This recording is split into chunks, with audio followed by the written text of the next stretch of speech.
Hi, friends. My name is host Eric. I'm the host talking to Finnish people. I was thinking this morning about John Cena and Trainwreck. I saw that movie the other night, and I got to tell you, he was probably my favorite part of the movie, John Cena. He's a really buff guy. I think he's a professional wrestler originally, but now he's an actor. And there's this very funny scene where he's trying to talk dirty to Amy Schumer, but he just keeps like spouting off weight training lingo and stuff, like weight training platitudes. And it struck me that that's a great example of somebody's failing them utterly. It's like, talk about somebody with problems with extroverted intuition.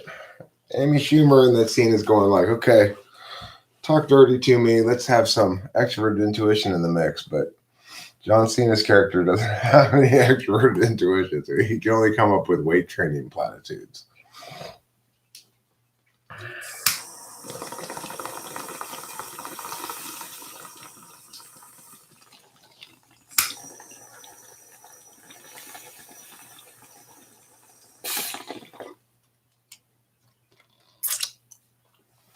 It's the first bong rip of the day there.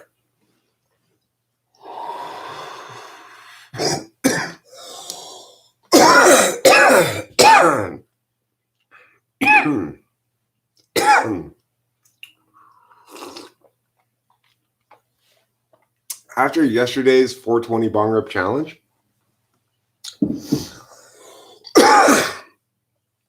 I really didn't smoke any pot for the rest of the day, basically.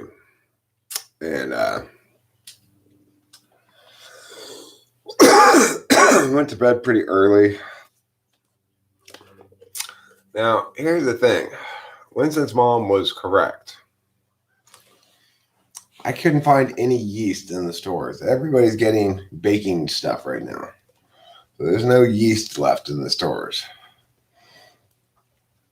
But I figure if I go in the morning instead of the evening time, maybe they'll be restocked, Probably go in like an hour or something. You can't go at 6 to 7 because the local supermarket anyway, 6 a.m. to 7 a.m. is reserved for vulnerable populations, old people basically. So if you're going to go in at 6 a.m., you got to pretend you're a vulnerable population. I might be able to get away with it. I look old enough.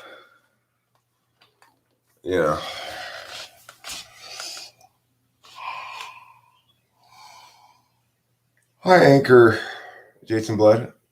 Nothing happened to John Cena. I just liked his performance in Trainwreck a lot. I thought he played a funny character. I thought he did a great job of demonstrating in the scene where he's talking dirty to Amy Schumer what happens when you lack adequate extroverted intuition in that situation. I just thought it was a funny scene that's built on the idea that somebody doesn't have any extroverted intuition and they can't come up with dirty talk.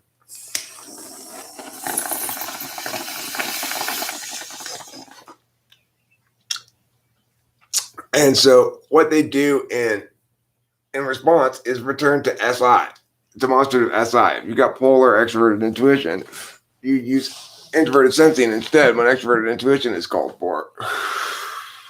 And so like in that scene when she's calling on him to make up dirty talk on the fly, he just pulls out weight training platitudes that he's learned before, and he says, you gotta no pain, no gain and shit like that, right? There's no I in team.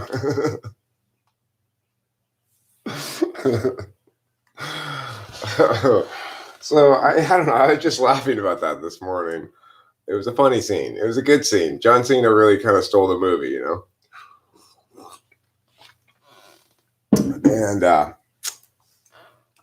just wanted to, I don't know, I guess I titled the video that because I wanted to give him credit for doing a great job in that movie. He did great.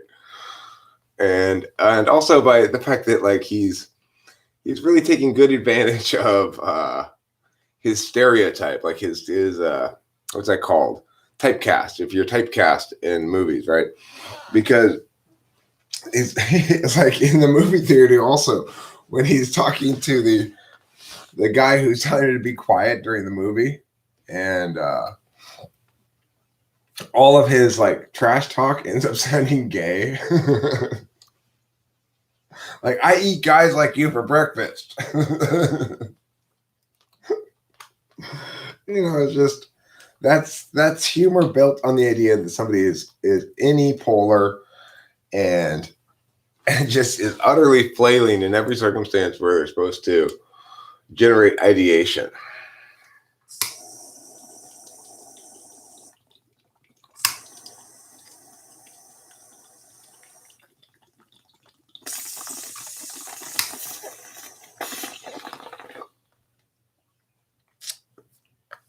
I gotta tell you though, that John Cena guy, boy, is he muscly. He is a muscly guy. He's got some big muscles on him. I don't know. I can't imagine what you'd have to do to get your muscles that big. You'd have to just lift weights all the time.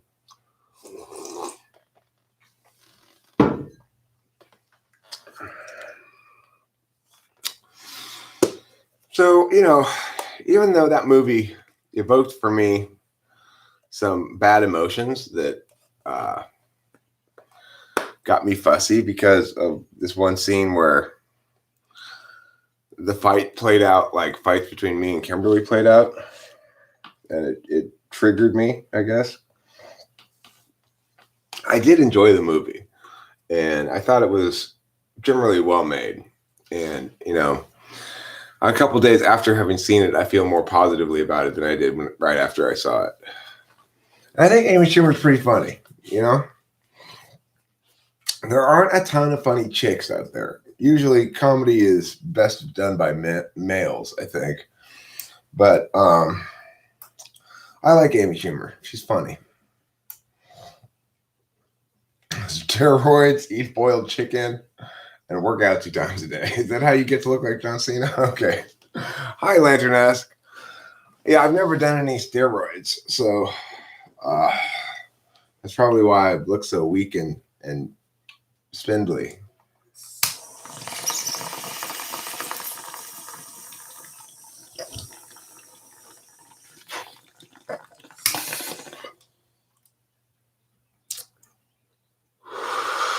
I agree with you, Anchor Jason Blood. He is more talented than The Rock. He's a better actor. He's a good actor. I at no point during that movie did I think like, John Cena, I'm not believing you right now. Sometimes you get a bad actor, you think, I'm sorry, but I'm just not believing you right now, Never happened with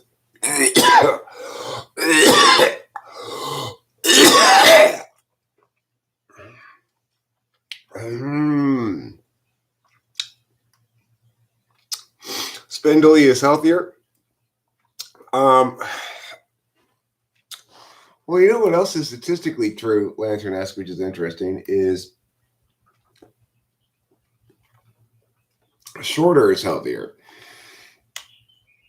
Short people tend to live longer and have fewer health problems.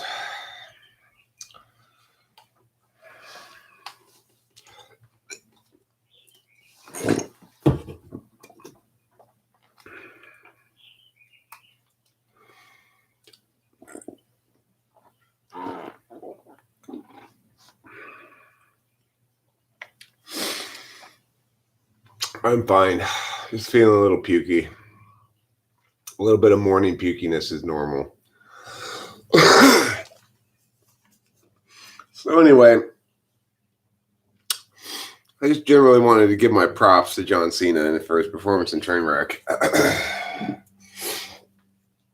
I thought it was great and funny, and it's like when you see a big guy like that playing his advantages for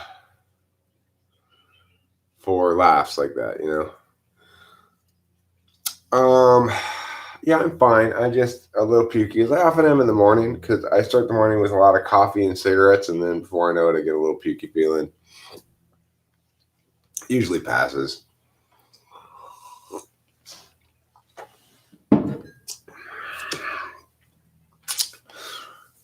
I got a pretty good amount of sleep last night. I went to bed about 9 p.m., which is on the early side, obviously. But I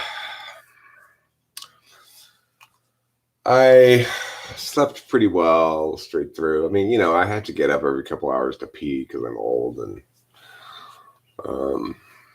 my prostate doesn't let me hold large amounts of pee. And it kind of depends. Sometimes it's worse than others, but it sucks because I'm only 50 years old, not even 49 quite yet. My birthday's coming up very soon, but I'll be 49 in a few days. And despite being 49 years old and still having potentially half my life left, I already can't sleep more than about a maximum of 4 hours without getting up to pee. That's assuming I didn't drink anything before I went to bed, So that's worrisome because it's like, is that going to continue to get worse? It's like, am I going to have to get up and pee every 30 minutes eventually? But what are you going to do? I mean, the answer is, I think there's a pretty straightforward solution, which is you got to massage that prostate. I got to get something up there and start pushing on it. So that number of bong reps I did yesterday was just the beginning, Anchor Jason Blood. I mean, Lantern-esque. Just the beginning. Okay, the beginning of a new reality in which every day is filled with bong rips all day long. The bong rips did me fine. I got getting high yesterday, which is nice. It's not a common phenomenon for me, really.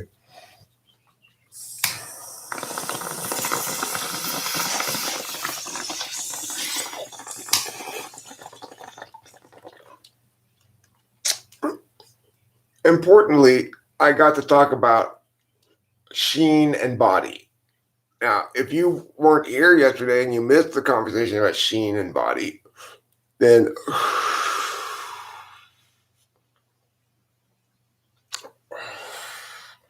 well, that's a good sign, Lantern-esque. That's what you're looking for as a cue that you're smoking properly. If you don't ever fade out when you pull a bong rip, then you're not doing it right.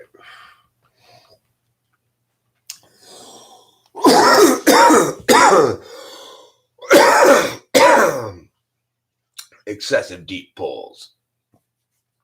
There's no such thing as excessive deep pulls, Lantern-esque.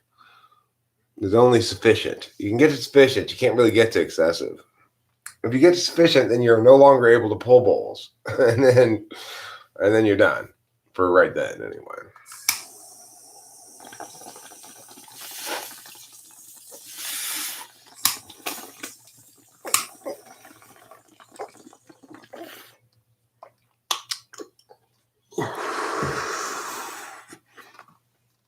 I used to have a criterion, which I haven't thought about in a while, actually, but my old criterion for pulling bowls was you pull bowls until you forget what you're doing. And then, obviously, you'll stop pulling bowls.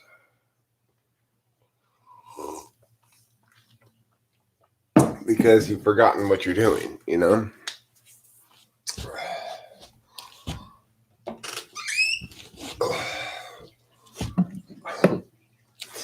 That's criterion. I haven't thought about that criterion in a couple of years, but a couple of years ago, that was my standard approach was, how do you know when you're done pulling bowls?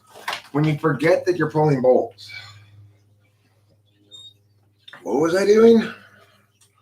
I guess I was playing something on the computer.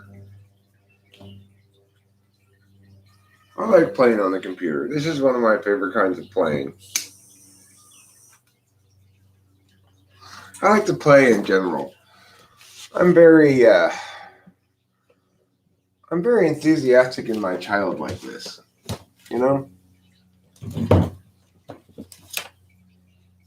I really like to play, and I can play well. I'm good at playing.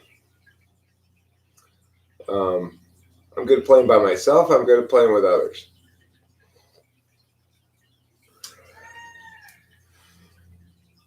It's a skill too. It's like playing is a skill, like working is too. And I'm pretty damn good at playing. Left to my own devices, I'll figure out something to entertain myself, And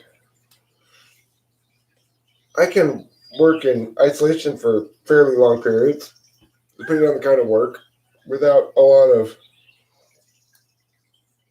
psychic difficulty.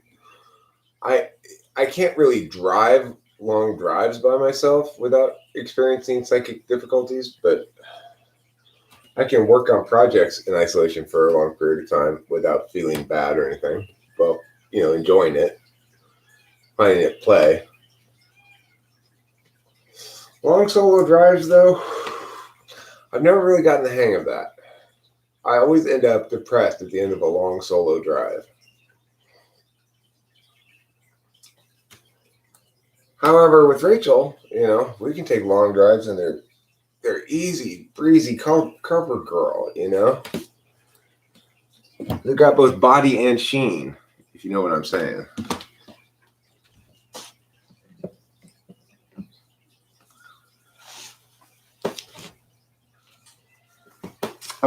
Probably that's true, but I would say, Lantern-esque, in response to your question, which says, a while ago, I watched your video about the different sex styles, and it seems like victim with aggressor is best and child with caretaker. You still hold that now? It would seem that way, but that's not my experience.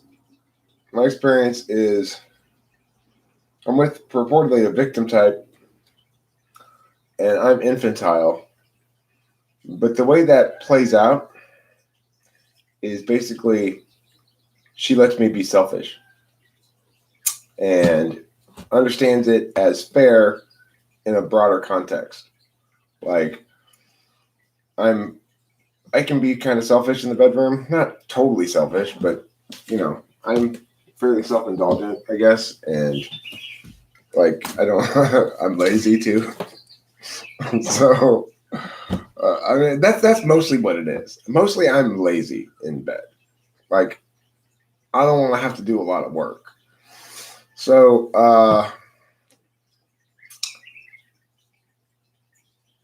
that's how that plays out between us. She's still victimized in some sense, I guess. And I'm still being a child, but it's not like it was with infantile caregiver. That was much more like an infantile caregiver sexual relationship. But this one is way better. I mean, this is the best sexual relationship I've ever had in my life, by far. By far. I'm totally satisfied in this relationship. I've never been so satisfied in my life. I mean, it doesn't hurt that she's 14 years younger than me, and fucking tight. It doesn't hurt at all. It doesn't hurt at all that before I ever got with her, I was wildly attracted to her, and thought, wow, I'm going to get on that, So that's my SI experience.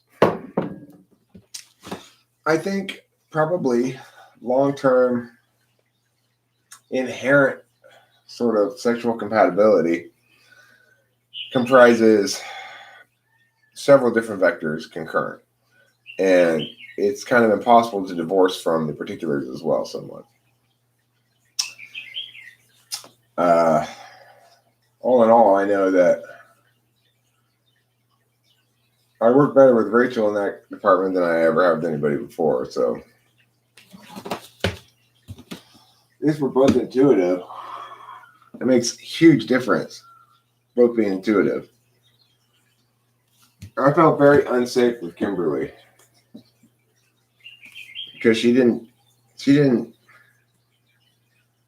prioritize words enough.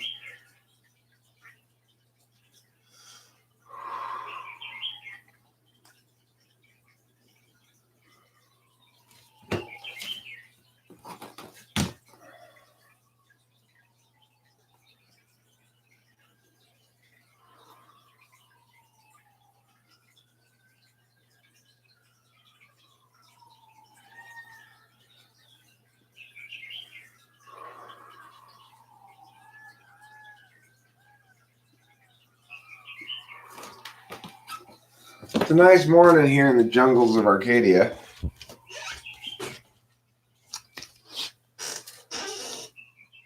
Oh, sure, John Henry. Thank you for being so nice all the time. You're super nice. I like John Henry. John Henry, you have my full thumbs up endorsement as a human being. You're a nice person. I like you a lot. You say nice things to me. I appreciate it. L. Long drives with music. I mean, obviously, if I am on a long drive, I'm trying to listen to something. But, you know, I'm an action type, which is to say, I like to put information more than I like to receive it. Receiving is my tool function. I mean, not receiving, you know, getting information. Getting information is your TI and your FI kind of function, right? So it's like when I'm listening to things, if I'm listening to music, I'm getting information on an NI, FI, SI level mostly. That's great and nice and stuff, and a good experience. It's a way that I can experience positive experience without having it linked so much to meaning and words. But it's not my nature. Like, it's everything is ultimately, to some extent, a relief from my need to constantly talk. And ultimately, though, that's my predominant nature, is I'm a person who needs to constantly talk. And on a long solo drive, that's the one thing that you don't do, is talk. I used to record myself talking when I was doing long solo drives, but even that's not really very gratifying, you know? This is very satisfying to me. Being able to respond to people who type things into the chat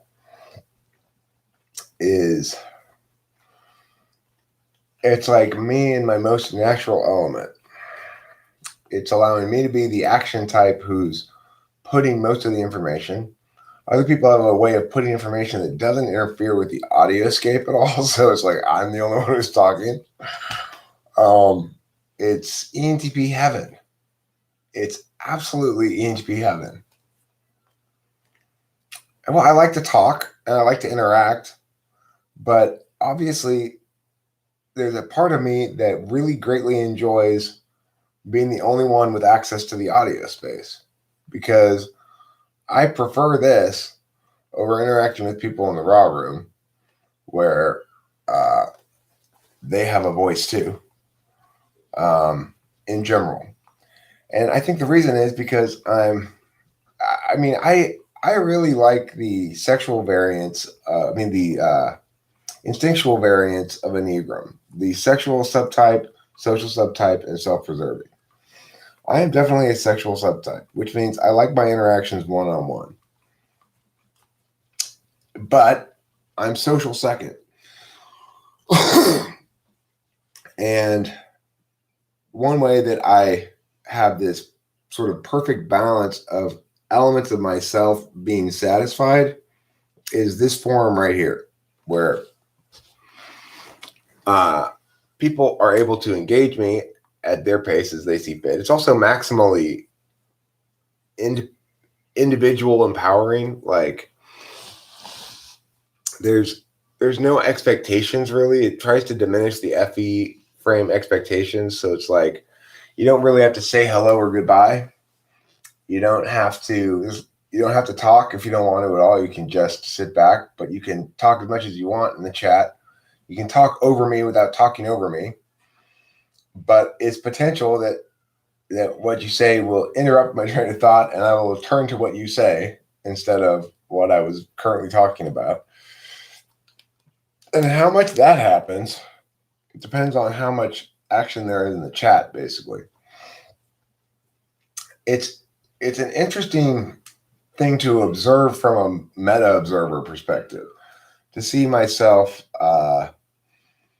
behaving responsively in different ways to different amount of stimuli in the same frame of reference, and different kinds of stimuli in the same frame of reference. It's sort of an argument in favor of determinism, you know. It's like, to a certain extent, I'm fairly predictable in how I'm going to respond to certain kinds of stimulus. And learning to be more willful about that, I think, is one of my sort of broad goals, so that I'm not so reflexive and I'm more willful. Being an 8 means one of my reflexes tends to be anger. It's like a go-to reflex that happens in response to certain kinds of stimulus. The thing to note here is other people's responses are just as reflexive. They're just not as assertive or confrontational, or whatever you want to call it. So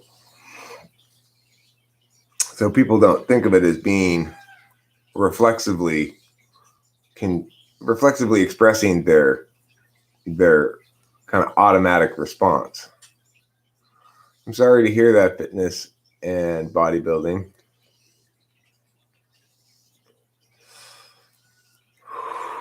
Condolences.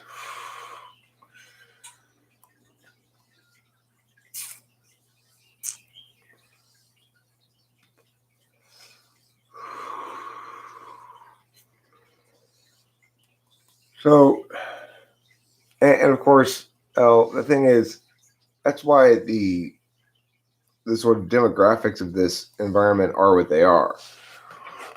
As an ENFP who wants to spend a lot of time extrovertedly intuiting in this capacity, is going to attract people who want to, it's going to attract a lot of introverts, basically, who are comfortable with and most natively find consistent with their being a kind of environment that allows them to engage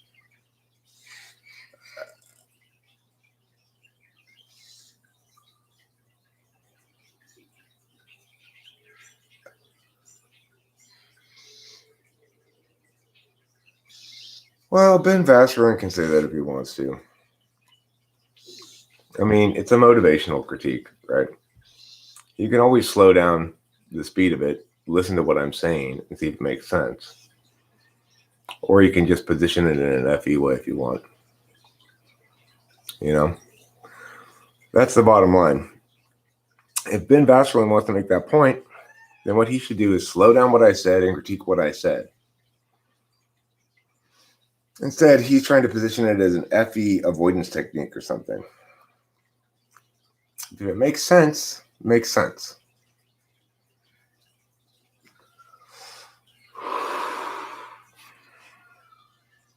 It's unfortunate that people want to reduce and dismiss what I'm saying because of my failures in how I'm saying it sometimes. But I'm gonna induce a lot of, I guess you'd say, hate, jealousy, or whatever, because I'm further along in this process than everybody else I'm dealing with. I'm older. I'm more professionally equipped to deal with this thing.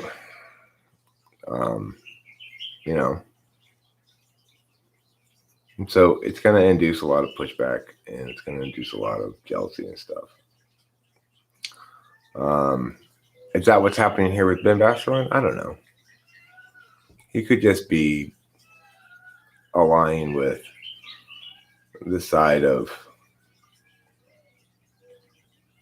civility, you know.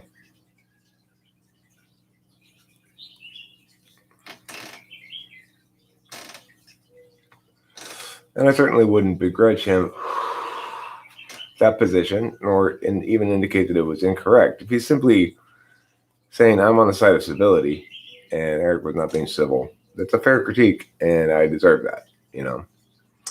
But to do that kind of motivational critique there, well, that's another way of not being civil.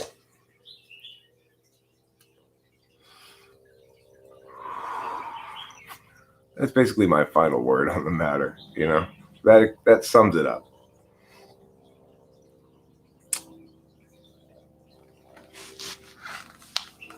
I accept critiques that say, Eric, you need to practice civility, and that's not civility. So, I agree with those critiques. I am guilty as charged. The other shit, whatever. People say what they're gonna say, you know. I don't freak out about it. A lot of people freak out about it when people say shit about them. It's weird.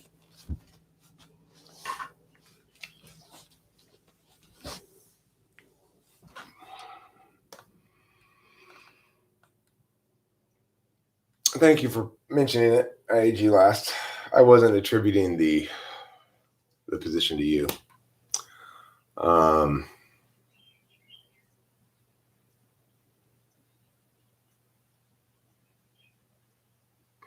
Me talking fast with me.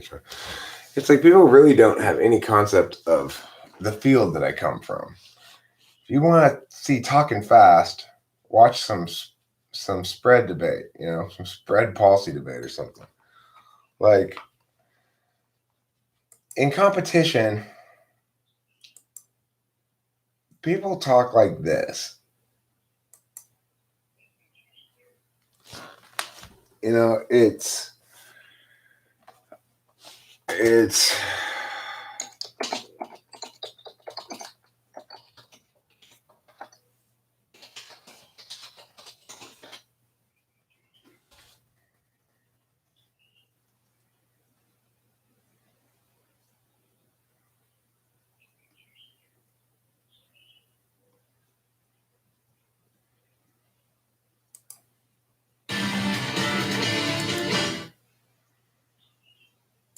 here, I'm going to put this link here.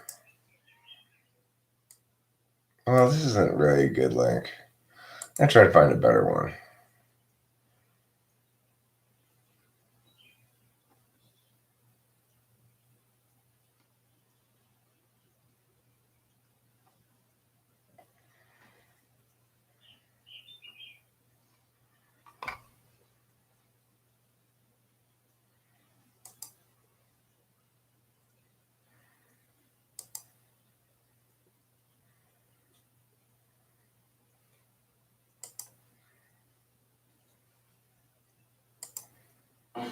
Thursday and Friday to get here.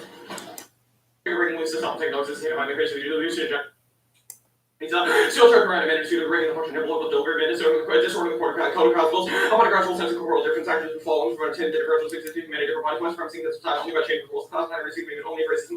His mentor receives best on the question of why see why can the white body do can escape routines and tricks will within the army by changing as effective relations are. Arguments that our bodies contain in themselves possibility for radical transformation relying on mental discovery cycle. This is what I coach people to do. Okay? Watch that for a second. I coach people to do that. That's going fast. At no point was I going fast with Jack. That's going fast. When I judge a round, I have to listen to that and follow what they're saying at that speed. Now, granted, if I were judging that round, I'd have access to their cases too. I'd be able to read along with it. But I have judged rounds like that where I didn't have access to their cases and had to flow the fucking thing. That's fast. When people say I was going fast with Jack, they don't know what the fuck they're talking about. That's fast.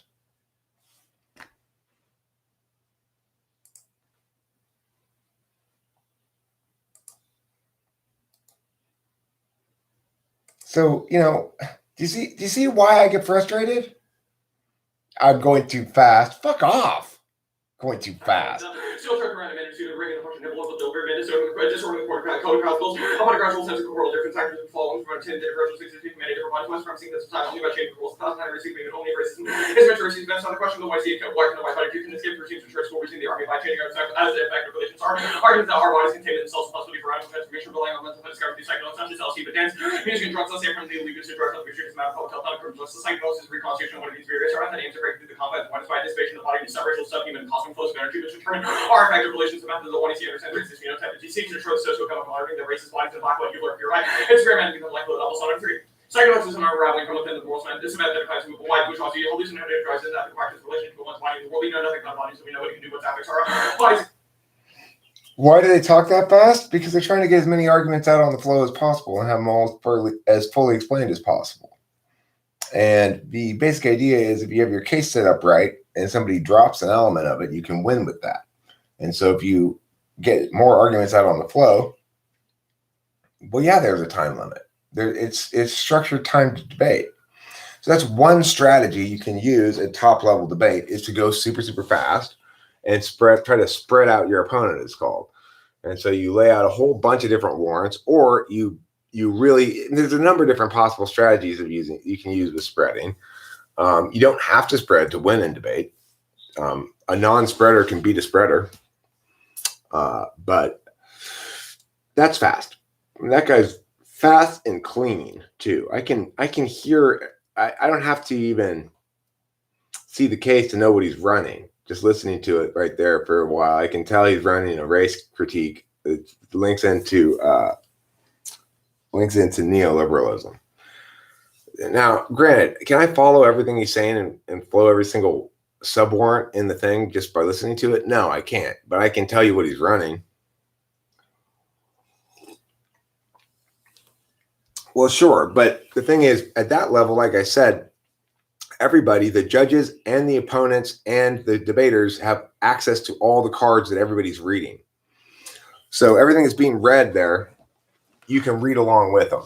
So you don't have to be able to process auditorily the information that fast. You just have to be able to process it visually that fast. And there's little breaks in between speeches and stuff for everybody to get their notes together and shit.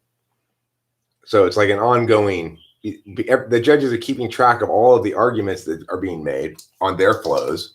And then the opponent's going to go, after that speech, the opponent will go, okay, I'm going to address this block first. And there'll be a block of arguments that's been laid out, organized and stuff that represents all the arguments in this set of argument chains, right? Then I'm going to address this block. Then I'm going to address topicality. Then I'm going to address this. And then the neg goes and addresses all those things in that order, which it links to the order that the AF's done. So everybody knows where they are on the flow and can write down all the arguments. So like the thing that makes debate more than just a card game is the questioning period, in which people are compelled to provide answers by the fact that they're being questioned about things. Well, that's where I'm going right now, IAG Last. I anticipated your question. The questioning period requires people to basically affirm or negate positions that they have not included in their cases. And this is where the flow of argumentation deviates from that which is prepared by the AF, because the neg doesn't necessarily have to do only responsive arguments as well.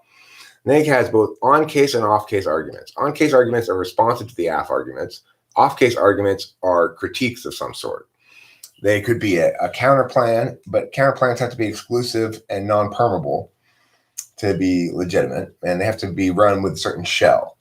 They could be a topicality critique. Well, I know that would be on case, but they could be like a resolutional critique that says we have an obligation to negate this resolution because there are ethical problems implicit in the way the resolution is worded. They could do a behavioral critique that says there's the famous sandwich critique where the neg comes in and and basically runs a necessary but insufficient burden critique where they go, you didn't make your partner a sandwich. And the aft side of policy debate, the second speaker has less work to do than the first speaker. And to make sure that we have equality as our top level value, the only way to make it fair for the second aft speaker to make the first aft speaker a sandwich. You should have done it during the first speech. You didn't do that. It's too late now. So now you're going to lose the round. The sandwich critique, Of course, you got to back it up with a lot of bullshit about how important it is to have equality and how this is the only way we can meaningfully achieve equality and stuff like that. But you can run that in policy debate. So do you see what I'm saying about being frustrated when I get critiqued for going fast? That's what I do for my job, okay? I coach people to do that kind of debate right there. I'm not going fast. If I let it get away from me occasionally, it's not because of whatever fucking Ben Bacheron said. It's because I'm like the kid in The Incredibles at the end, where he has to forcibly slow himself down all the time, or else he'll just demolish everybody and they won't be able to keep up with him at all. And sometimes I let that get away from me. I start going too fast.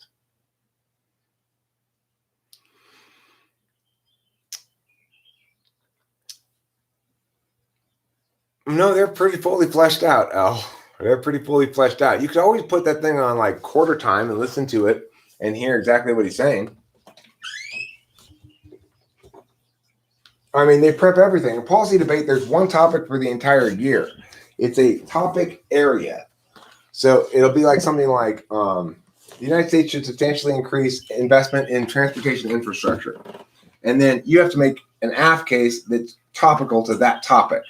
Well, here's how we're going to specifically increase investment in infrastructure. Hi, Mattias Holtz from Brazil. How's it going? How's Brazil treating you? Speaking a little Portuguese today? You're enjoying your Portuguese language? Are you having Portuguese sausages for breakfast?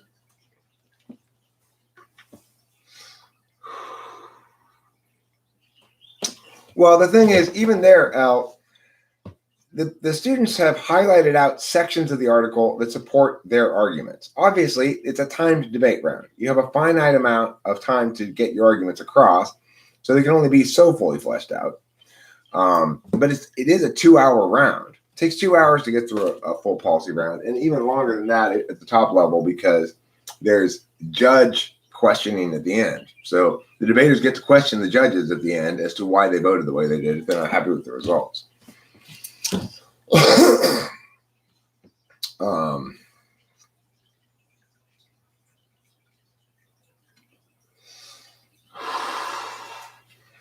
Well, so the thing is, you prep everything.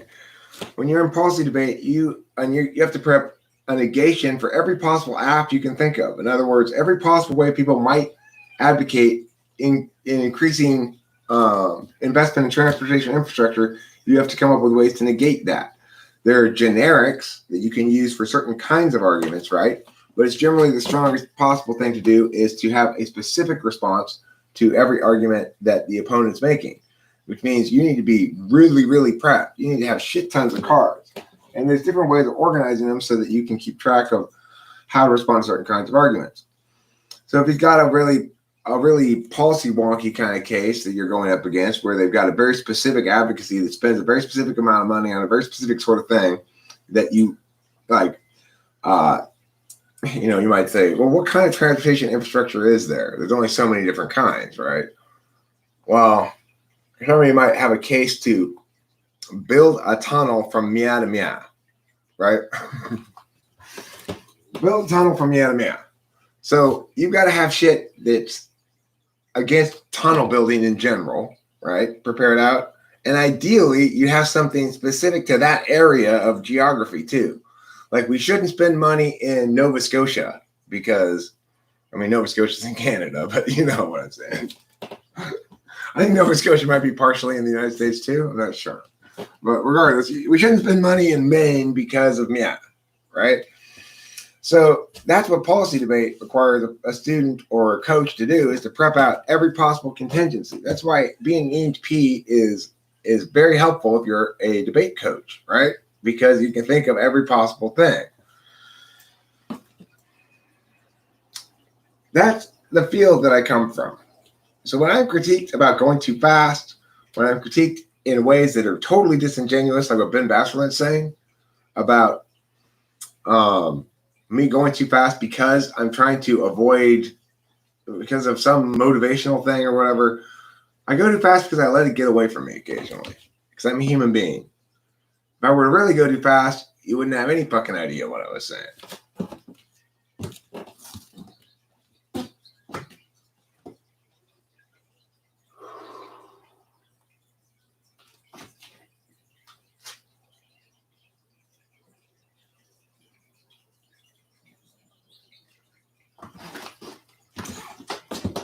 And that's a skill, you know, it's a skill you develop over time. I was not always as fast as I am now, but you learn little tricks to process vast amounts of meaning-based information in short periods of time. Hi, Roosmoose. How's it going? Well, different people have different ways of organizing. Usually there's a Dropbox folder, and, you know, depends on the form of Roosmoose. God damn it. I did not go anything close to lightning speed. You want to see fast? That's fast. That's what I coach people to do, is that link right there, okay? So when people accuse me of going too fast in that debate round, it makes me shake my fucking head. I was not going fast. The fact that I sometimes let it get away from me and start going a little faster than normal people can handle, it does not mean that I'm trying to go too fast or whatever else. It just means I'm accustomed to going actually fast. So, you know, we could also play the open window game. This is the challenge for all of you at home. I've played this recently. I'll play it again.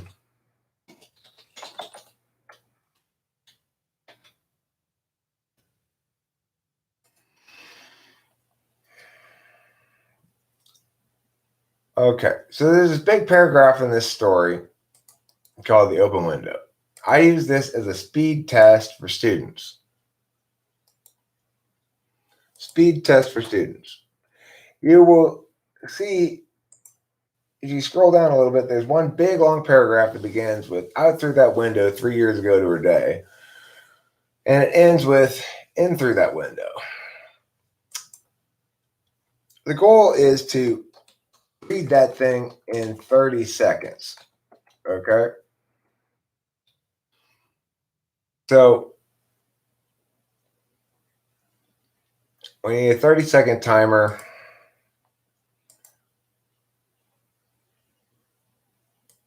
Here's the 30-second timer. And I'm going to push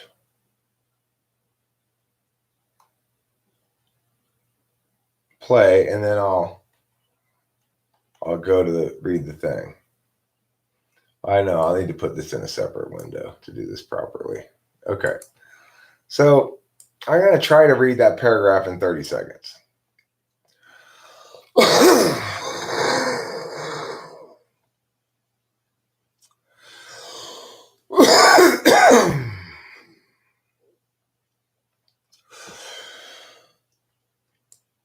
Out through that window 3 years ago to a day, her husband and her 2 young brothers went off for the day shooting and never came back. And crossing the mortar, their favorite side shooting ground, they were all three engulfed in a treacherous piece of bog. It had been that dreadful wet summer, in places that were safe for another years, gave way suddenly without warning. Their bodies were never recovered. That was the dreadful part of it. Here, the child's voice lost itself, but that sound became falteringly human. Poor aunt always thinks they will come back someday. They and the little brown spaniel was lost with them and walking that window just as they used to do. That is why the window was kept open every evening until it was quite dusk. Poor dear aunt, she's often told me how they went out. Her husband with the white waterproof coat over his arm and Ronnie, her youngest brother, singing Pretty Whitey Bounce. She often out to tease her because she said it got on her nerves. Still sometimes it's still quiet. He's like, God damn it, that was slow. I only got the still quiet. I'm going to try it again. I can do this in 30 seconds. Out through that window 3 years ago to a day, her husband and her 2 young brothers went off for the day shooting and never came back. And crossing the mortar, their favorite snatch shooting ground, they were all three engulfed in a treacherous piece of bog. It had been a dreadful wet summer, in places that were safe in other years. Suddenly gave way without warning. Their bodies were never recovered. That was a dreadful part of it. Here, the child's voice lost itself, but nobody came falteringly human. Poor aunt always thinks they will come back someday. They and the little brown spaniel that was lost with them and walking that window just as they used to do. That is why the windows kept open every evening until it was quite desperate. Your aunt, she's often told me how they went out. Her husband with his white waterproof coat over his arm, Ronnie, her youngest brother, singing Pretty Whitey Bound. He always did a teaser because she said it got on her nerves. Sometimes still quiet evenings like this. I almost get it. Fucking God damn it. I gotta try one more time. Sorry, everybody. I simply have to. Let's start this over.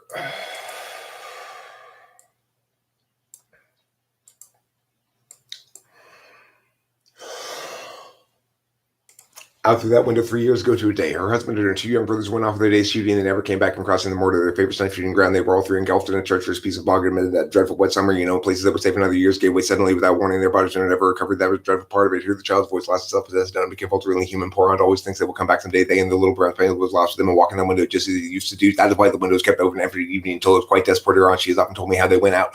Her husband with the white waterproof coat over his arm, and Ronnie, her youngest brother, singing Pretty Whitey Bound as he always did the teaser because she said it got on her nerves. Sometimes it's still quiet evenings like this. God damn it! My mouth just isn't lively enough this morning. I can't quite do it.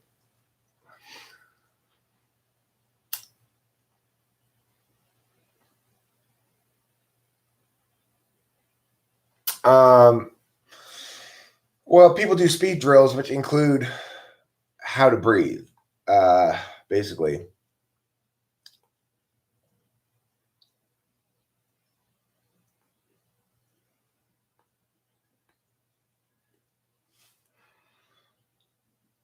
No, I didn't hear that a lot of people from Pennsylvania were protesting, but I'm glad to hear it.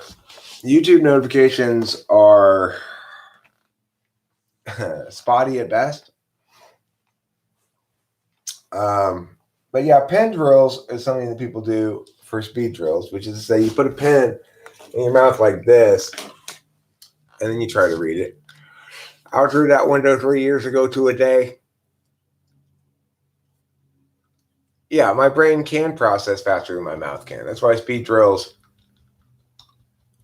are like that, Out through that window 3 years ago to a day, her husband and her 2 young brothers went off for their day shooting. They were all three engulfed in a treacherous piece of ground. Like that. I once told a girl to do speed drills with a pen in her mouth, and I came back to see if she was going like this. Not like that. That's not how you do speed drills. Not like that. Like this.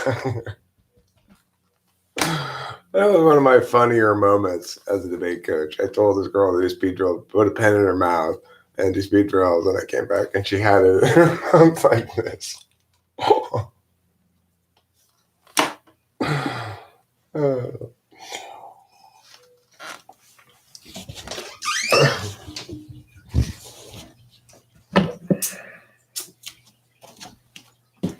I laughed and laughed when that happened.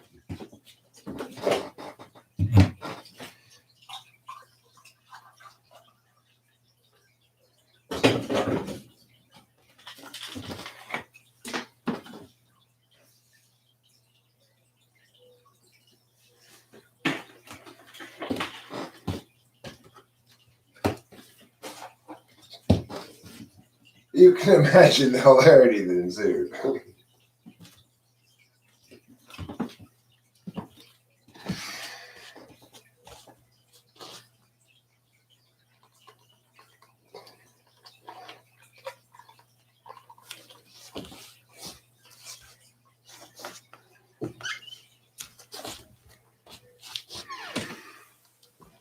Lantern, ask. You are required to be here for all of the live streams, okay?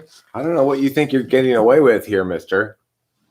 God, sleep doesn't matter. My live streams matter much more than your sleep.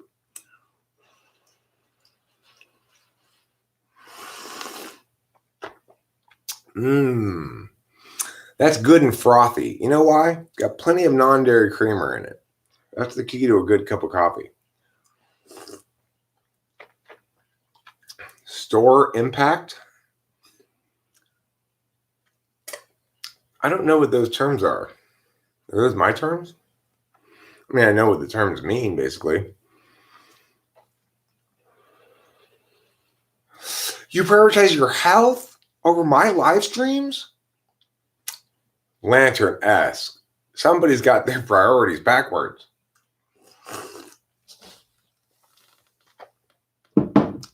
I'll tell you what. I'm going to transubstantiate a bong rip for you, Lantern asks. That'll help. It'll help improve your health.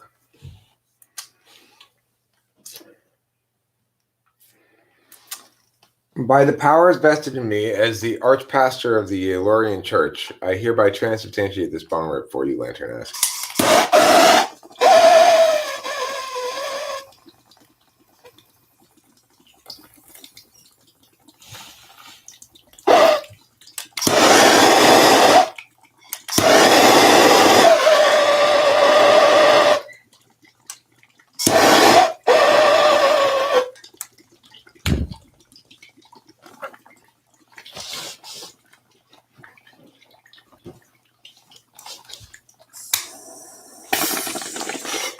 Finally, it pulls.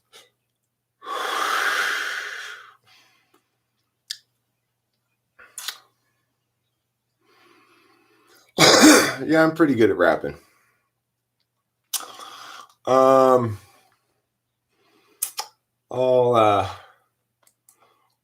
give you an example of a good rapping song of mine.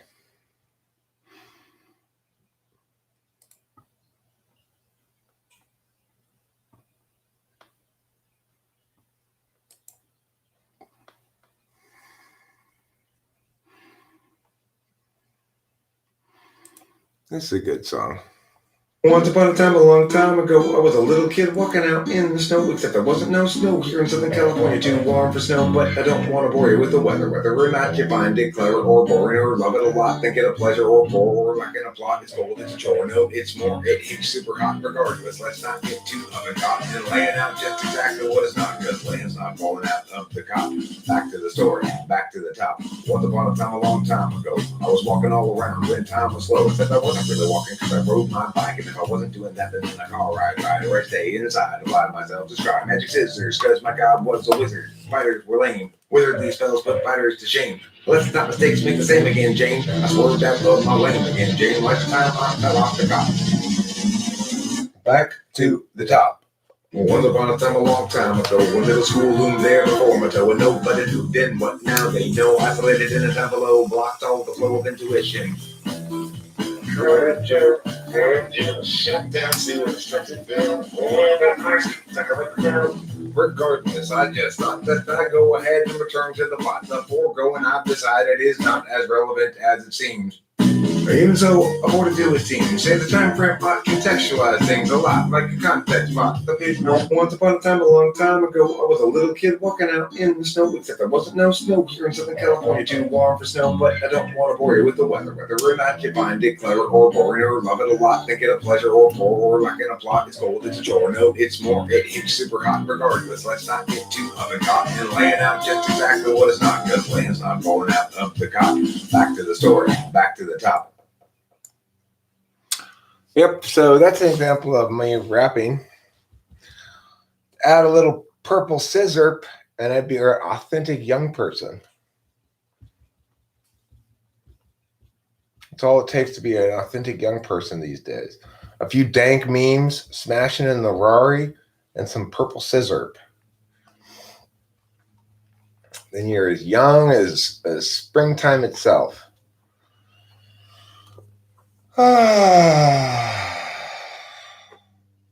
Do you ever encounter moments that you don't want to talk when it's expected of you, and when and why? Yeah, occasionally. And the circumstance is when I am in the bath or something, or really cozy schmozy, when I'm SIing, I might be just like, I'll say a little bit of FE if like Rachel goes, meow, meow, meow, meow, I'll go like, that's about it. All as much communication as I'll make because I'm really SIing at that moment. That's really the number one circumstance where I can think that I'm like that.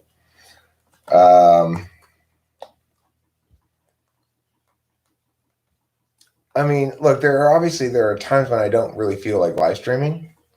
I guess you could say those are moments when I don't feel like talking a lot. I spend plenty of times quiet when I'm not talking. Obviously, I do have a lot of introverted thinking time, so that's an introverted process, and it tends to manifest mostly not on an external field, although what I think about tends to come out later when I talk about it. It's like thinking about things is for the purpose of talking about them. That's what it means when you're an ENTP, especially because of the third slot FE. I think even more so than ENFPs who also like to talk a lot. But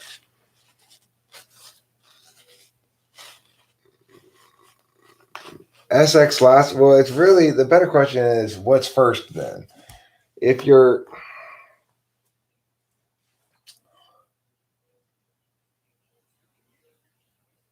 well, my ex-wife Candace, she was not an SX type. She was good at being in a relationship anyway, but fundamentally wanted more group stuff. She was SO. She was probably SOSP. She was pretty good at the self-preserving stuff. That's why it was useful for us in the relationship that she was able to do a lot of the self-preservation stuff that a couple needs to have done to be able to move around the world successfully, keeping track of money and stuff like that. I was able to be more childish about that kind of stuff than I am now. And so there's a certain complementary aspect to the thing in that regard. But she fundamentally wasn't about one-on-one interactions. Rachel and I are both SX, and so we're about one-on-one interactions a lot. We're not really that hugely into group interactions.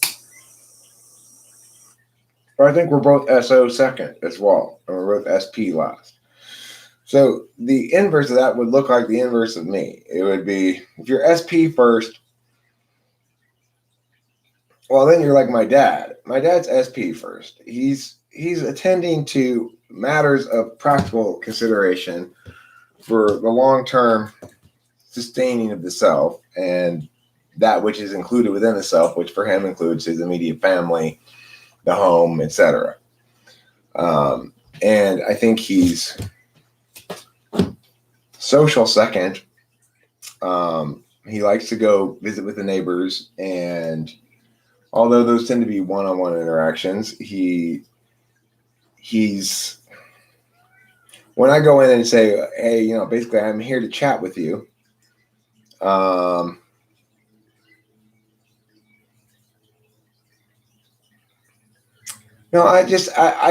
find the instinctual variants of Enneagram especially to be telling about one's relationship style. It's not really an element of, it's an element of personality potentially, but I'm not necessarily claiming it's an element of personality. Remember, personality is defined as elements of the self that are unchanging across your life. I think I've always been SX in some sense, but I'm not sure about that. And so it may not even be a part of personality. If it's some part of you that develops or changes over the course of your life, then it's not part of your personality per se, definitionally.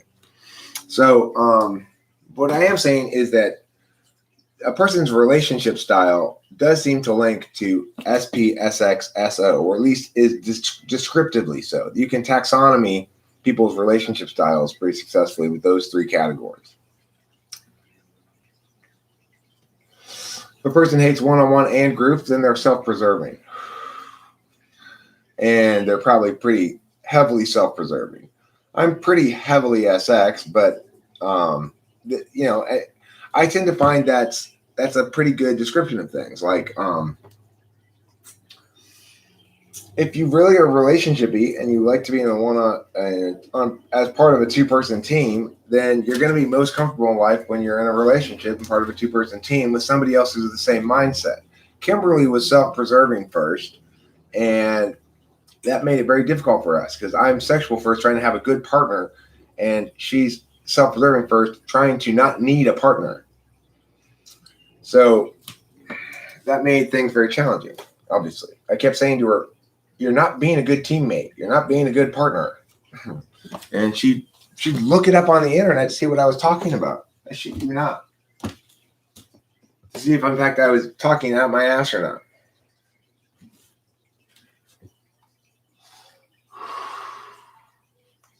At the end of that relationship, I said, "I just don't think you're meant to be in a relationship." Well, it's quite possible she's not. She's a self-preserver, and she functions best preserving the self and not being part of a two-person team fundamentally. Like my dad was, I was always annoyed by my dad's, what I perceived to be his failures as a teammate. For example, instead of compromising with my mom and going to see some of her movies and then they'd go to see some of his movies, if he wanted to see a different movie than she wanted to see, he'd just say, "Well, then you go see your movie and I'll go see mine." And I always thought that's bad teammate-ness. You're being a bad teammate. But it's because he's a self-preserving type first, That's why he's like that. I mean, that's a good enough explanation for me. Is it something I can defend with TI or want to defend? No. But does it seem to be a great taxonomy of the different ways people approach relationships? Yeah, it does. And it's simple. It's just three things. You either want to preserve yourself, you like groups, or you like to be one-on-one. Hi, Winston's mom. Now, don't say you suck at everything. SO is social, SX is sexual, SP is self-preserving. There are three instinctual variants of the Enneagram that describe your relationship to relationships. When I didn't understand things well, I used to think I must be self-preserving because I was single at the time, basically. I used to think I was self-preserving. I also used to think I was a 3 in an Enneagram because I was more successful at the time. Well, see, I don't know. That's possible, Lantern-esque, that her self-preserving element was a reaction to BPD. So if that's the case, then SPSOSX is not a part of your personality, but rather a description of your current relationship style.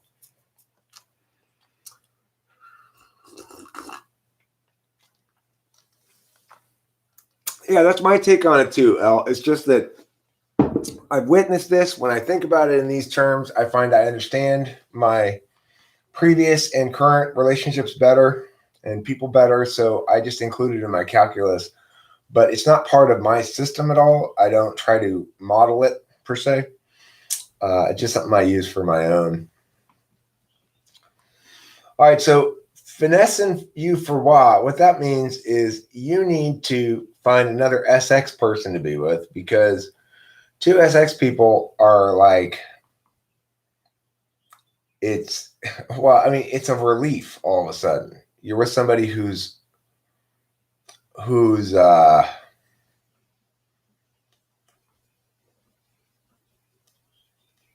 got tested for BPD.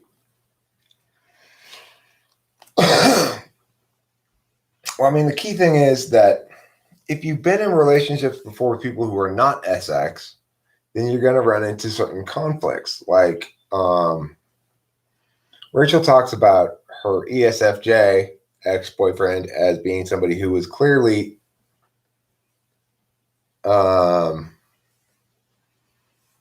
who was clearly SO, and who was always trying to drag her out to things that she didn't necessarily want to go to, and who was always playing MC and wanting her to be SO as well. But she wasn't SO, you know?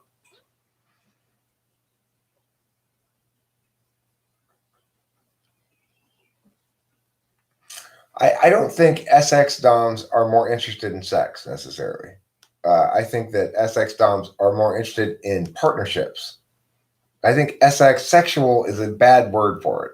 Now, the thing is, I don't necessarily know what to think about the engine of the idea, which says that being a sexual subtype means you have a fundamental obsession with sex, whereas being a social subtype, I don't care or know anything about it.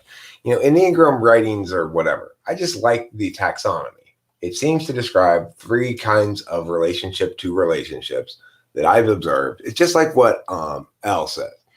It makes a lot of sense, and I've witnessed these flavors of people in life myself, and it seems very accurate. That's about the extent of it. You know, I don't think that SX people are more interested in sex. I think they're interested in sex as part of a partnership and not as something else. So it's like, what's to explain my disinterest in slaying the puss? I'm a heterosexual male. Some other heterosexual males have an interest in slaying the puss. So what's the explanation here? Well, the explanation here is not that I want less puss. It's that I just want it from one source. And that it links to my SI. You know, I like familiarity. It's a relief function for me. And I want comfort and safety and familiarity and all that stuff. In other words, I want sex in a partnership, not in some other capacity.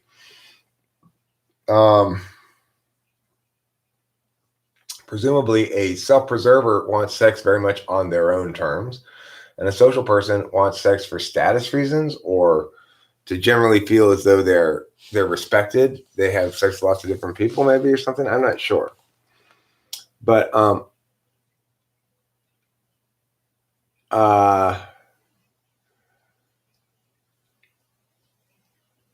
need an H?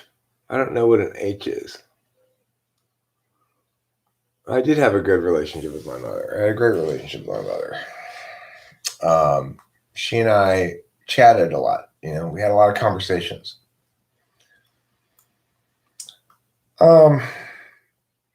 It's both. Psychology comprises a number of different kinds of psychology. So it's like you got your research branch of psychology, you got your talk therapy branch of psychology, you got your neurochemistry branch of psychology, and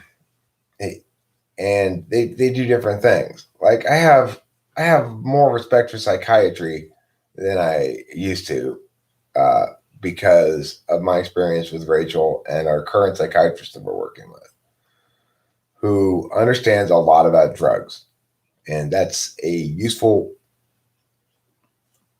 Who has both book understanding of drugs and experience dealing with people and prescribing these different drugs to them and seeing how they react to it. And he can make the link between this person's description of their symptoms plus their affect, the way I'm engaging with them right now, suggests to me a former example that drug Mia worked for or drug Mia didn't work for. That kind of information is invaluable when you're dealing with an actual problem like Rachel and I are dealing with. And so I have a lot of respect for the psychiatrist that we're working with, and a lot of gratitude towards him as well, because he's made all the difference in the world by just listening to us and doing what we wanted, you know, doing what Rachel had been asking for years and was unable to get on her own. And I got to witness her struggles with being pushy because she just doesn't know how to do it well. That's the bottom line. She's bad at being pushy. It's like I saw her start getting pushy with the psychiatrist after we had already won the battle and it was time for us to be the opposite of pushy. So I had to sort of manage that a bit. It's a weird sort of FE hole in her repertoire because she doesn't want to have to be pushy. She's an INFJ.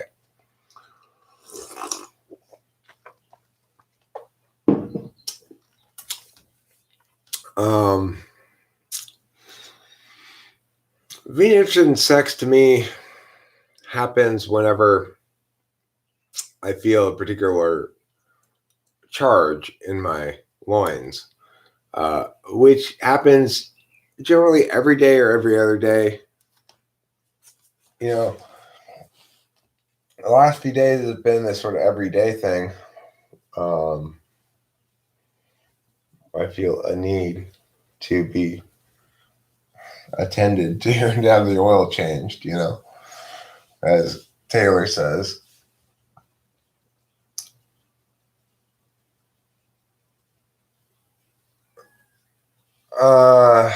No, he just asked us about weed. She said she smokes it every day. He says, does it help? She says a little. That was it. That's the full extent of the conversation. It does help a little, but it doesn't help enough to make her sleep by itself. She needs Klonopin. And, when she has been sleeping a lot every day, but when she is awake, that woman is a delightful barrel of cheerfulness. It's quite rewarding to see just how happy she can be. But I also, it's interesting to see her loosen up a bit, and I'm getting to see her reveal a little bit more of her skittishness, which is totally unnecessary. She doesn't have to worry about whether she's doing a good enough job of being my girlfriend or something.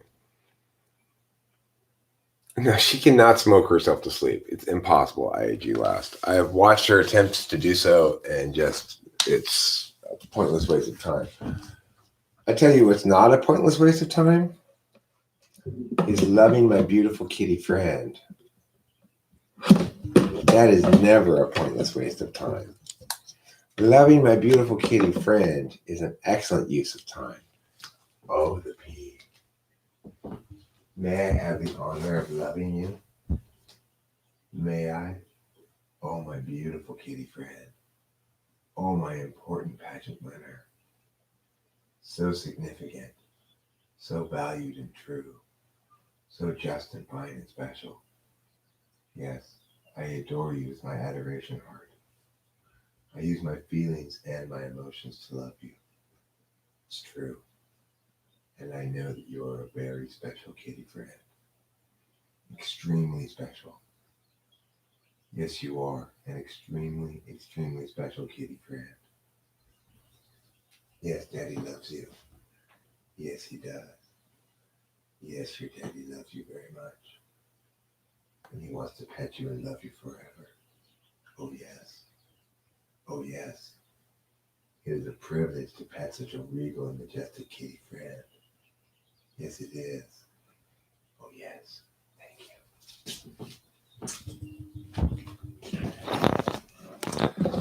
So I got to pet my important and spectacular kitty friend. She was very generous of her love there. I appreciate that.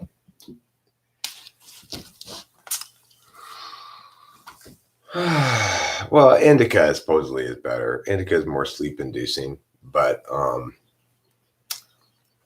it sort of works, I guess, if you do edibles. Works a little bit better. But I mean, I remember Christmas, she was up, and just smoking more weed than she knew what to do with, and complaining about the weed not working to get her high, and being shitty weed and stuff. And so anyway, another wonderful thing about my current life is that my cat has fully embraced Rachel. Rachel is the cat's mom, in a way that Kimberly never was. PP never took to Kimberly. She was the one animal that never took to Kimberly.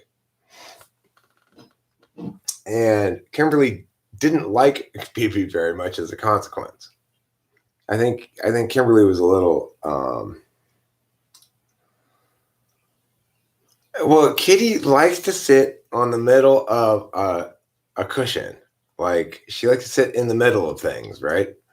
So she's happiest when the chair's set up like it currently is, with her kitty cushion in the middle of the green cushion, which she'll always sit on the kitty cushion. She's very much into symmetry.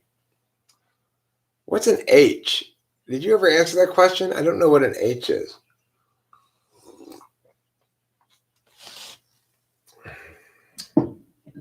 Oh yeah, she's very picky. She won't even let my dad pet her except a little bit occasionally, maybe. But she's the same way with Rachel as she is with me. She will come up to Rachel and give her her most validation that she can possibly give a person is to bite the back of their head. If she bites the back of your head, you know she is loving you right now. She's in full love mode. Well, she'll do that with Rachel like she does with me, but I've never seen her do it with anybody else. She's a very picky kitty. She's an ISFP, I've decided.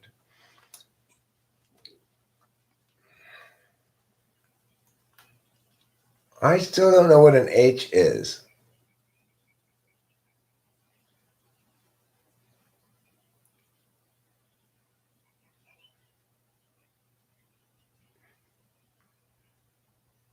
Oh, I see. I'm looking back.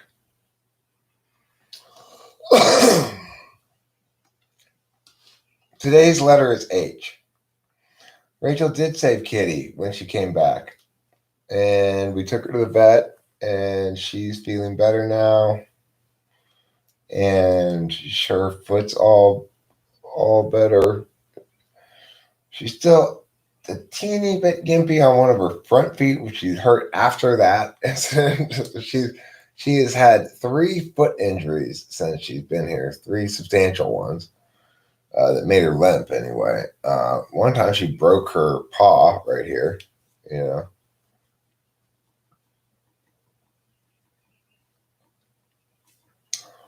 And it was like floppy like this. Oh, well, Pee is very aloof. She's a princess. She's a regal pageant winning kitty. I've explained this to her, that she's constantly winning kitty pageants, even though she's not even entering any kitty pageants. So she's a proud and aloof kitty. But an important kitty friend. It's important to remember that. Don't think that just because she's proud and aloof that she has diminished importance. She doesn't. She's got maximal importance as a kitty friend.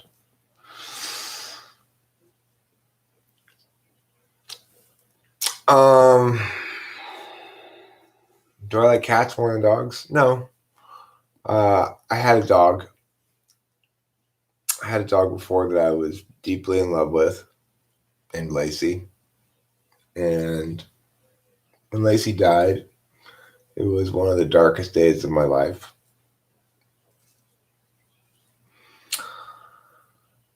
So I'm cautious about getting pets, you know.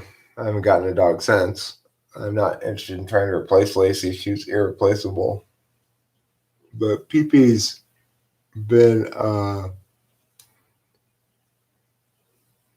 of a surprise pet. You know, it's like I had a cat. The cat was her mother. And her mother was a baby kitten that we raised with Lacey, you know, from when the kitten was a baby. Lacey wasn't a baby, but and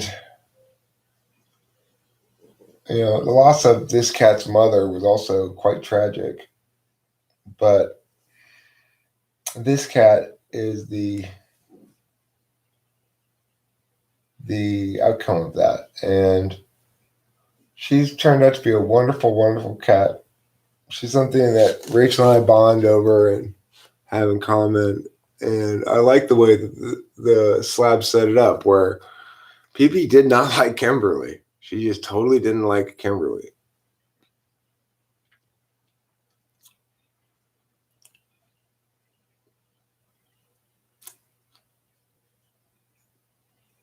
Yeah, I understand the reference with Mom.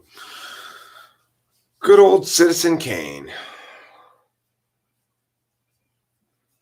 He's one of the only citizens to share quality with both candy and sugar, namely canehood. Canehood. Canehood is the state of being a cane, in case you weren't aware.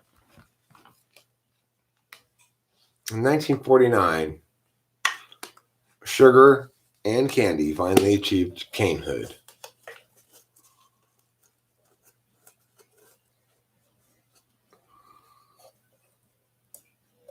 H. H in quotes normally in the olden days would refer to heroin or horse. But I don't think that's commonly used anymore. I don't know. I've never been into heroin.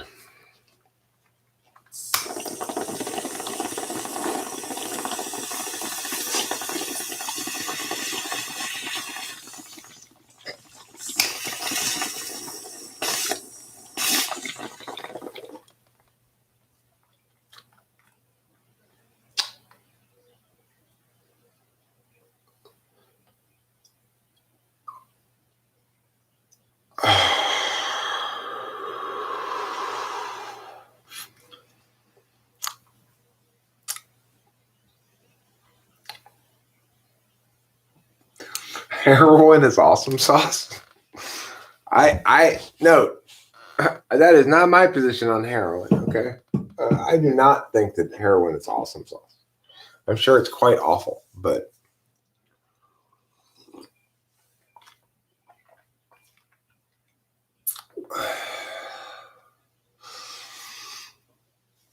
I know that people who get addicted to heroin have a problem with heroin, usually. But who am I to judge? I've been addicted to things. And so I've been addicted to methamphetamine, which people think makes you a horrible person or something. Even though it doesn't, you know.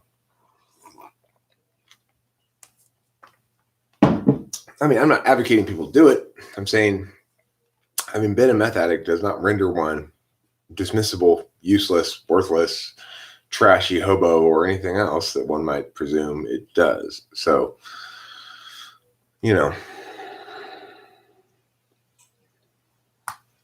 it is what it is. It is what it is. It is. It is. It is what it is. Well, Waldo Ludowski, let me tell you something. There aren't going to be many places where you can go and say that and have the person go, well, you know, I wouldn't recommend it, but who am I to judge? I wouldn't be surprised if it is. I mean, look, the thing is, I've never injected anything into myself before, but I have smoked heroin before, and it made me puke. I didn't like it.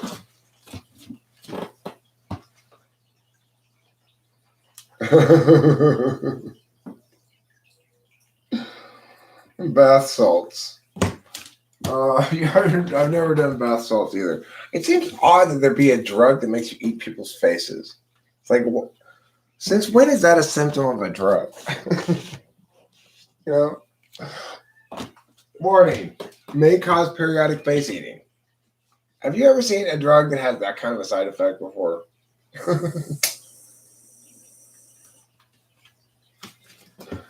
The important thing is, whatever the side effects of the drug are, I don't want any drug that's going to cost me either body or sheen from my hair. Because you don't get this kind of body and sheen by not working hard on your hair.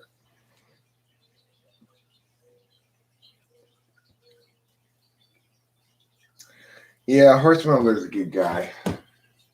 He has my endorsement, and he gets one of these from me.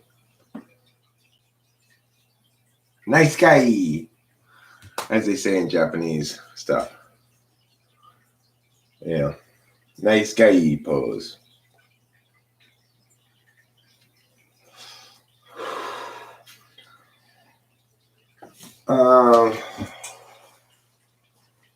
So yeah, I did smoke heroin back in my 20s, and Made me puke. Made me sick. But all those kinds of right. I don't want to lose my Pantene sponsorship.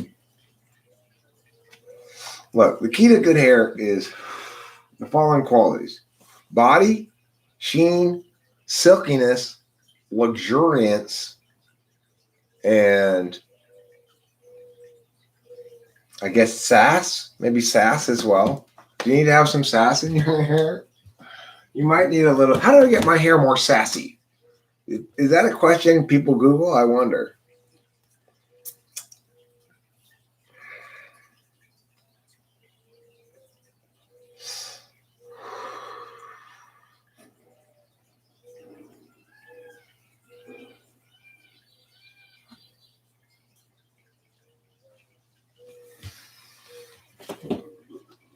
You can't spell associate with that ass.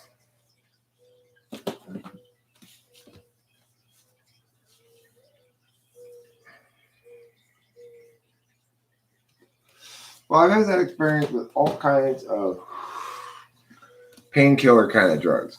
Vicodin makes me puke. Makes me feel awful as soon as it wears off. Anything like that. All that kind of stuff. Okay, flippability. Flippability is a key one.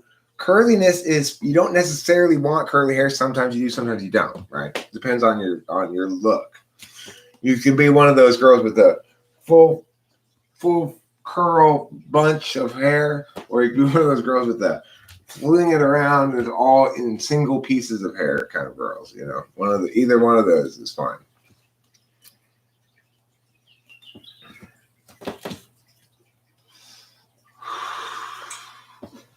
I've puked from smoking too much weed too, but it's not from smoking too much weed. It's from coughing too much. That's what makes you puke.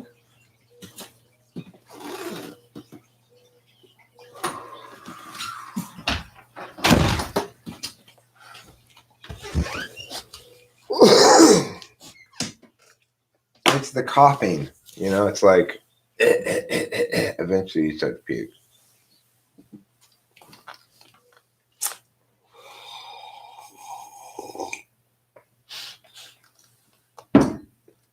So yeah, I don't like painkillers or downers in general.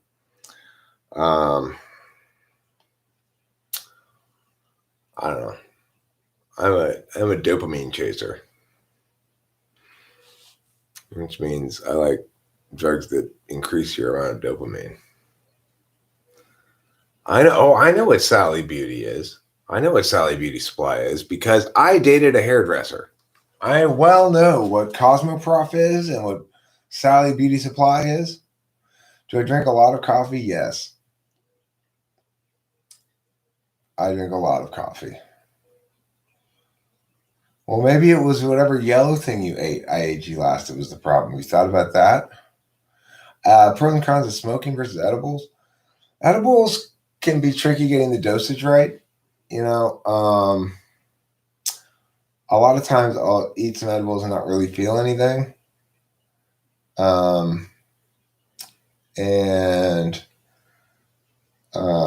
maybe it was the 6-pack of Twinkies you had right before you smoked. 6-pack of Twinkies plus a 12-pack of Peeps. And you're like, oh, this weed made me puke. My lunch of Twinkies and Peeps had nothing to do with it. Twinkies, Peeps, and bananas. It's the all yellow diet. I only eat yellow things. You had so much cheese. Well, that wasn't to blame. No, cheese wasn't to blame. Cheese can never be to blame for anything. Eating more cheese is a good way to increase the amount of sheen and body in your hair, as well as sass. How do I get my hair more sassy? Let me see. I'm going to Google that important question. How to get your hair more sassy.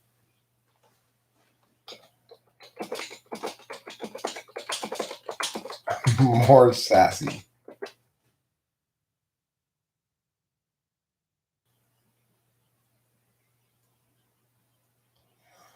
Sassy Curls hair tutorial. Let's see what this lady has to say about it.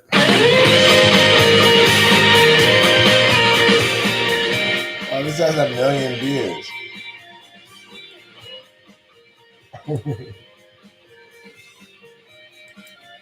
I'll probably get a copyright.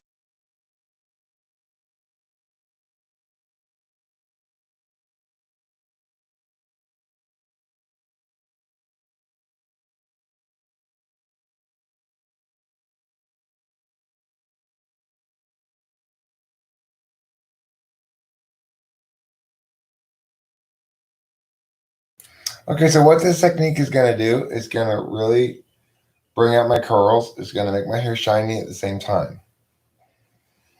And what it is, I'm going to rub a little product in, and then I'm going to use a curling iron to make my curls. And a curling iron, you used to watch her, Bub's Beauty. Well, she has one of the top results for how to get sassy hair. It makes me think that how to get sassy hair would be a good title for a video, because there's not a lot of stuff about sassiness in hair. And probably a lot of people are saying, you know what, my hair's not sassy enough. Can you use a regular iron instead? I think you can use anything that's made out of iron. It's fine. Yeah, we have that. I've tried that. I tried all the over-counter things. This is wrong. Tried them all. We have successfully teed this problem with Klonopin. We can put to bed the question for a while of what to use to make Rachel go to sleep. The answer is Klonopin.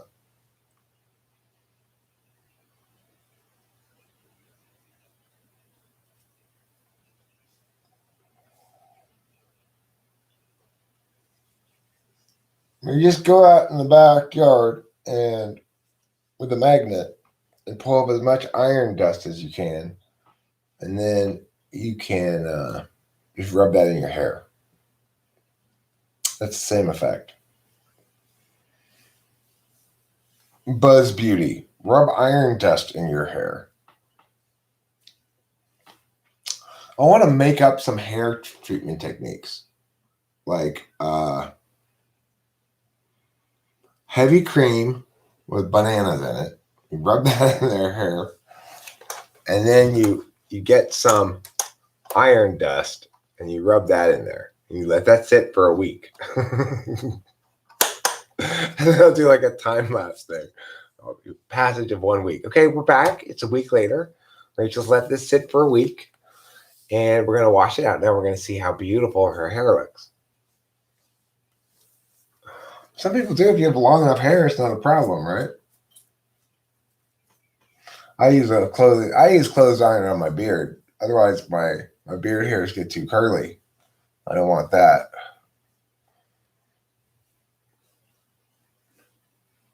That's why my face is constantly experiencing 3rd-degree burns. Push the steam button.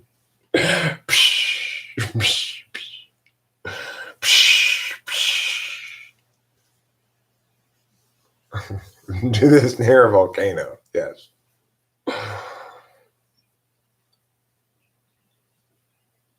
Oh, well, you need to smoke some bowls then, Lantern asked. You need to smoke some bowls. I'm surprised that transubstantiated bonger from earlier didn't get you hot, but what can I do? I'm sorry.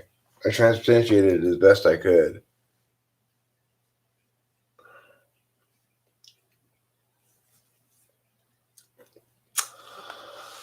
I could really use a haircut. I'm tired of my unkempt hair. I'm tired of the COVID shit. You know, I'm just tired of it.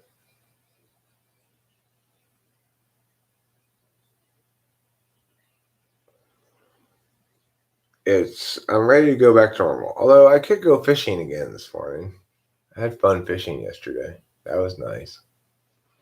That was a fun adventure of learning for me. It was nice to catch a fish. Apparently there are trout in there. Rainbow trout. It seems like kind of a warm lake for rainbow trout, but maybe. I wouldn't mind driving upstate a bit with Rachel and trying to fish a river or something. How I considered shaving it all off. I have shaved off my beard before, but I don't like the way I look without it. You won't either.